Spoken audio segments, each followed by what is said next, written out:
Russ Vought has made very clear that as Trump's budget director, he will put everything, as you can see, on the chopping block, from programs that people rely on to the checks and balances that our democracy is actually founded on.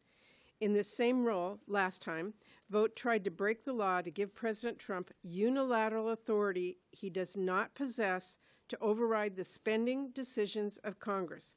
It defies all common sense and judgment to put him back in the same role, especially when, as chief architect of Project 2025, he has doubled down on lawlessness, charted a blatantly unconstitutional plan for the president to ignore the will of Congress. Not to mention his long history of anti-abortion extremism. This is someone who does not even believe in exceptions for rape or incest or the life of the mother. Given his extremism and his clear disdain for the rule of law, we should not hand Vought power that he has made clear he will abuse to help billionaires get ahead at working people's expense. Yesterday, I asked him directly, will you follow the law? Because even if you disagree with the law, you can't ignore them. Maybe you don't like the 25-mile-an-hour speed limit, but unless it's changed or struck down, you still have to follow it. This is something every single American understands, except, apparently, Russ Vought, because the Impoundment Control Act remains the law of the land, and the Constitution gives Congress, not the president, the power of the purse. And yet Russ Vought will not say that he will follow the law.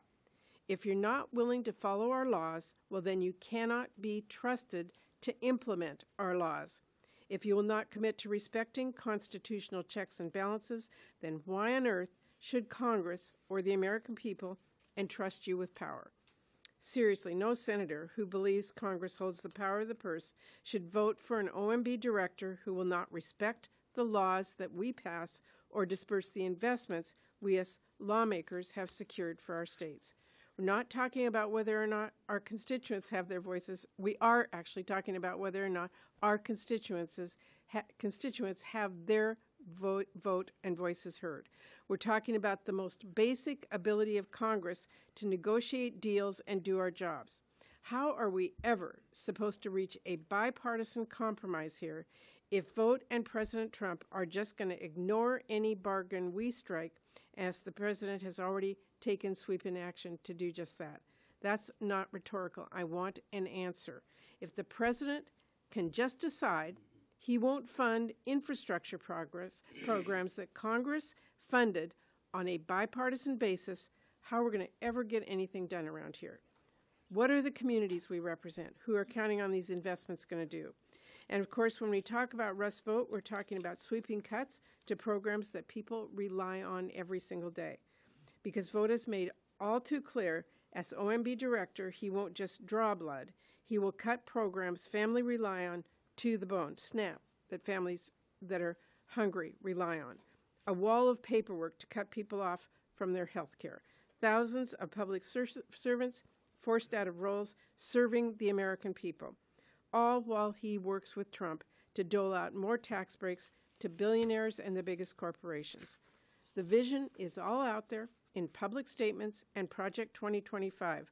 Vought hasn't been secretive or subtle. He wants to ignore the law. He wants to ignore the will of Congress. He wants to ignore the needs of our constituents, and we should not give him that opportunity.